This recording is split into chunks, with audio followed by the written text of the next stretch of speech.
There's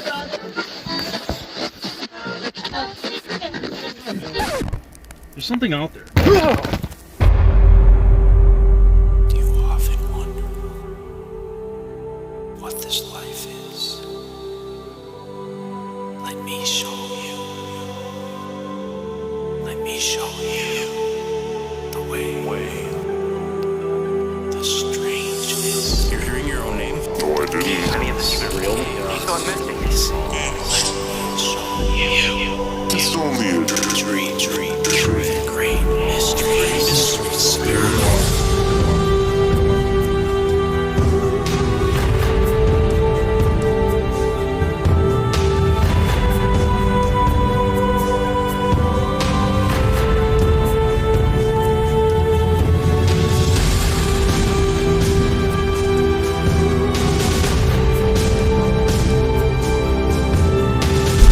I'm not telling you to believe me. I'm asking you to join me. Let me show you it's real.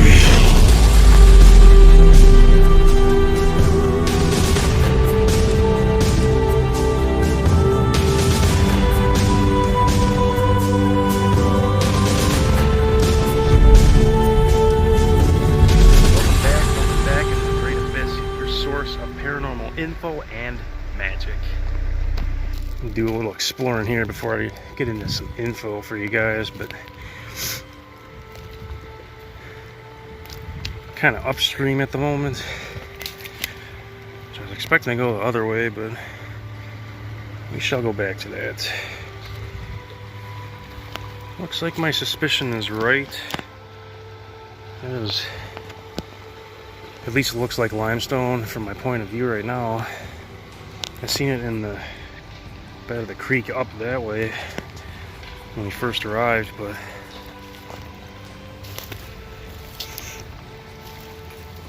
I'm trying to get to this area. Whew, I made it. Mosey on about and see if we can find anything worthy.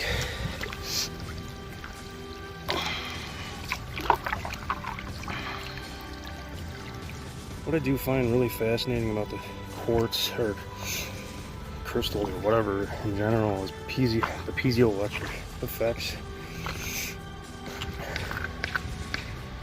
They use these crystals for the piezoelectric effects in clocks. So there's something to it. I don't know what yet. There's some type of enhancement between the subconscious somehow. Perhaps through the use of the electrical effects of it. I find electricity really fascinating too.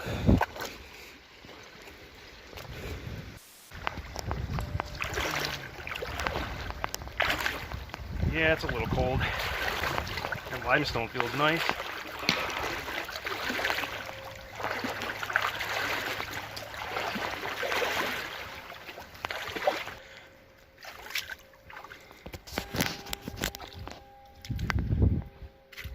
Well, not much up here.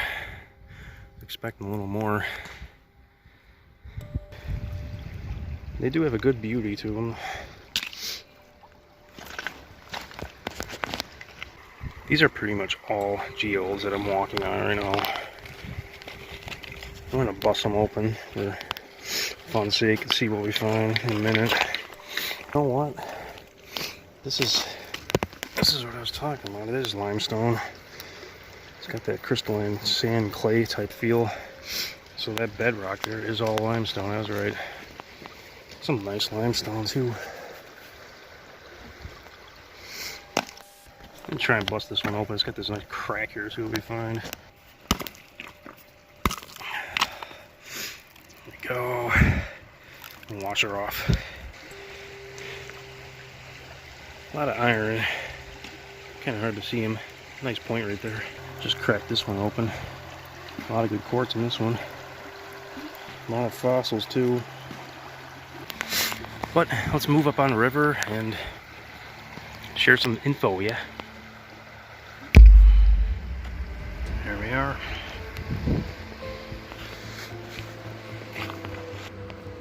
So I did end up finding a nice little geode that is still in sedimentary stone, which kind of gives us an idea of how this thing formed, which I will show you when we get back to the car. So I put it in a safe spot for now. I'm gonna cross this creek and get on this side for you guys.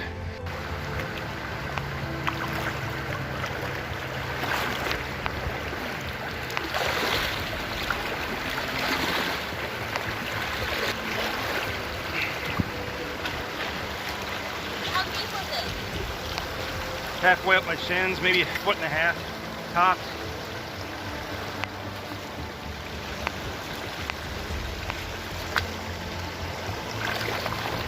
Oh, it's cold over here. Ah, it must be coming from shade or something. Oh my god, it's worse. Oh, it's windy.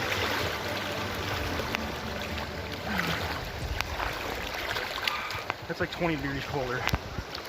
Oh.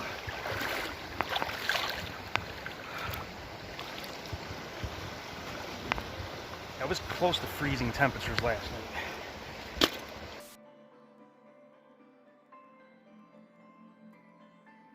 Oh, that was fun. Cold water. So I wanted to talk about exploding head syndrome. What is it? And how can you utilize this bizarre power? So what is exploding head syndrome and how can it be utilized for our advantage? Exploding head syndrome obviously is, again, personal thing, as well as there is some fundamental basis to it that is universal, so which I can get into a little bit. So what it is, I can explain at least from my end and give you a perspective maybe that would help you. Back when I was traumatized, the exploding head syndrome seemed to be of really nasty voices, random sentences, random voices, random words, explosions going off, bombs going off, doors closing, doors slamming, you name it. And on the specialized occasion, I would often get pictures or visuals of really nasty, dead-looking people. And it wasn't until which I clear up the trauma on which those visuals seem to just disappear. But as usual, this obviously correlates to the trauma that you've been through, and a lot of it can be nasty due to the trauma, which is why we hear explosions or often door slamming. It's your subconscious yet again telling you that something is wrong and needs to be worked on. So back when I was traumatized, as I was falling asleep, I'd hear these bizarre noises. Oftentimes a lot of bizarre voices and sentences would come through, and it scared the living heck out of me because I had no clue what it was, and I really didn't just want to hear it. So oftentimes I would just sleep with white noise in the background, you know, a movie playing or something, just to drown out the voices and the noises. It wasn't until which I actually started to work with the stuff that I begun to understand it, and it was actually a tool to my advantage. So now, instead of loud screaming voices that I used to get, like a good example, I had a close relative that was passing away, unfortunately, and about a day after that she decided to depart, I heard her actually crying as I was falling asleep, and I didn't know who it was or what it was at the time, but I tried to communicate with her at the time just to see if I could pull any information, which I really couldn't. I asked why she was crying and who she was. I didn't get any response, unfortunately, but I can see now why, because the next day I found out exactly precisely who it was, and that made perfect sense. So that's just a pretty good example of how this power can be utilized. So if you actually have this power, it can be used to a great advantage because you get a lot of information this way. So what I would suggest, instead of being afraid of it, listen into it and actually listen to what it's saying, and you can judge by yourself of what you need to do or how to act accordingly. Since exploding head syndrome can also be associated with visuals, I used to get the visual of going down a tunnel, you know, as I'm slowly falling asleep, and I'd try and control it. And this is where it gets fun because this can be utilized to astral project. Now, astral projection is a different story, but what I can say about that, if you start getting visuals like that, I would strongly suggest to not get excited because you will wake yourself up and you will ruin the entire experience because you actually want to get out of body. You're aiming for it, and it's very fun when you do. So don't be afraid of it. It's about as simple as if you know with 100% certainty that you will not be affected in any way, shape, or manner, it simply will not happen, and you will be just A-okay. You know, we do view these entities as both existing and not existing, at least that I do with my personal choice. I don't know if they're real or not. In all of my experience, I'm 50-50 to be honest, because I can't tell if it's my own mind or if there really is something there within the environment itself. At least with the work I do, I oftentimes just view it as if they do exist, just to be on the safe side, so I can actually utilize the power and work within the environments that I'm in. It's one of the main reasons why I view them to be true or in existence. But ultimately, I leave that decision up to you.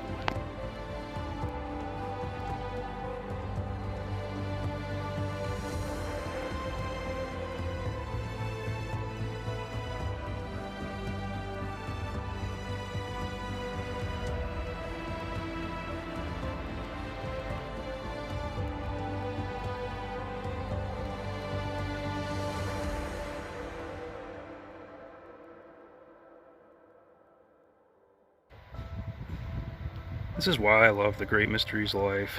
They will never get old to me. Because once you kind of figure them out and kind of understand them, they really make a lot of sense to you.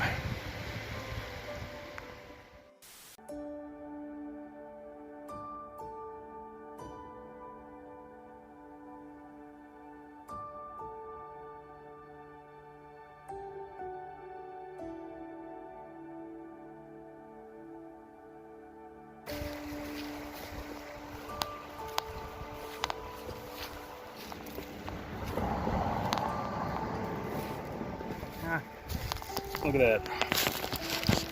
This is the one I was talking about earlier. That is a little geode in there, very small, but this is how they form apparently. Piece of limestone. Somehow they magically just form in there from pressure or whatever it is. Air pressure, water pressure, heat. Take a wild guess.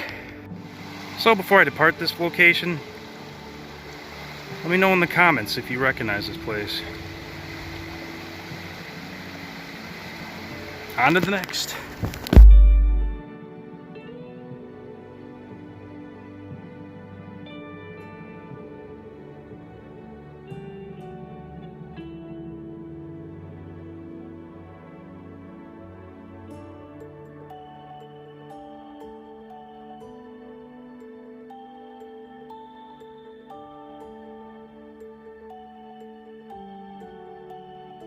So we found a lookout tower here.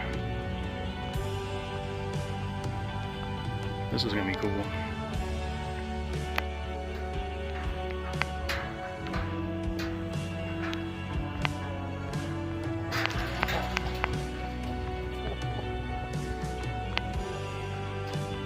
That's a shipbreaker. 122 steps. All the way up there. How many shin breakers I gotta do. And I'm still feeling that. If you ever bashed your shin on a truck hitch, it's pretty equivalent. Let's get you to the top, yeah.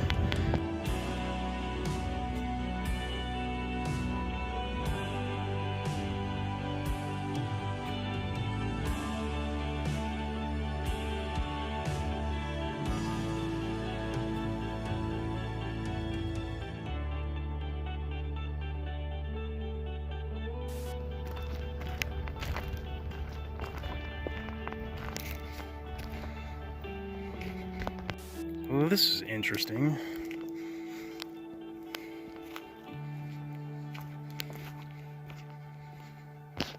I have no idea the history, but foundation lag bolts, some sort.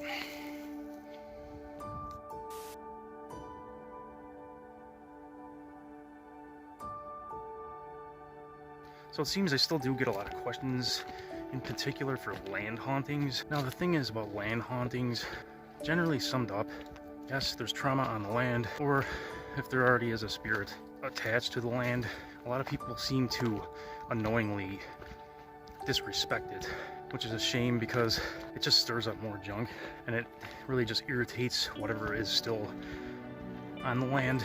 So if you want to potentially clear a land, I would suggest just beginning with honoring the entity or spirit that resides there. It is about as simplistic as I can get, which a lot more does go into it when you actually do a ritual to clear a land or remove an attached entity to a land, which I suppose I will cover in a nearby future lesson, because I am running out of daylight, unfortunately. The more and more you do it, the more simplistic it does get. Just keep that in mind.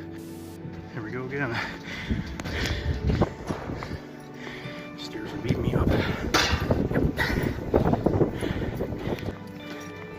get in there.